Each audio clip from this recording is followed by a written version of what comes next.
விரிவெழுத்தில் எழுதுக என்பதை தான் பார்க்க போகிறோம்.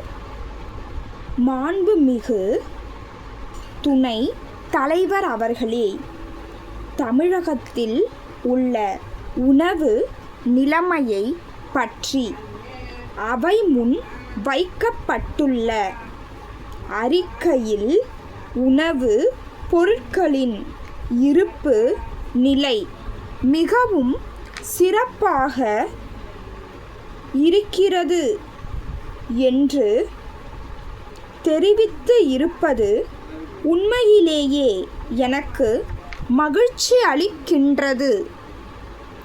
இது எப்படி சாத்தியம் ஆகிறது என்று சிந்தித்து பார்க்க வேண்டும். முன்பு இருந்த அரசினுடைய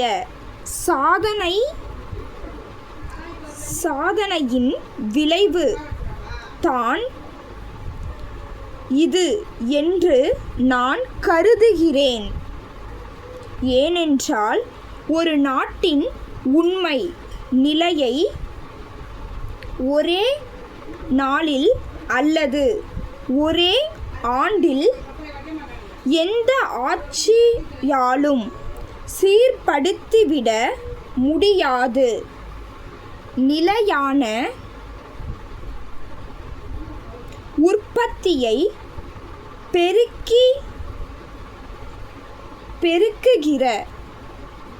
பெருக்குகிற ஒரு சிறந்த திட்டத்தை முன்பிருந்த ஆட்சி கடைப்பிடித்தவுடன் விளைவுதான் இந்த ஆண்டு உணவு நிலைமை திருப்திகரமாக இருக்கிறது என்பதை நான் இந்த சமயத்தில் சுட்டிக்காட்ட விரும்புகிறேன். அது போலவே தவறான திட்டங்களை நாம் அமல்படுத்தினால் அதன் காரணமாக உணவு பற்றாக்குறையை ஏற்படுத்த முடிய சூழ்நிலை வரும். ஆகவே முன்பிருந்த அரசு உணவு உற்பத்தியை பெருக்க மேற்கொண்ட நல்ல திட்டங்களை இந்த அரசும் அப்படியே பின்பற்ற வேண்டுமென்று இந்த நேரத்தில் நான் கேட்டுக்கொள்ள விரும்புகிறேன். அடுத்து,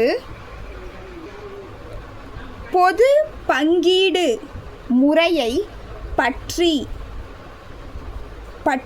மற்றொரு சந்தர்ப்பத்தில் குறிப்பிடலாம் என்று கருதுகிறேன்.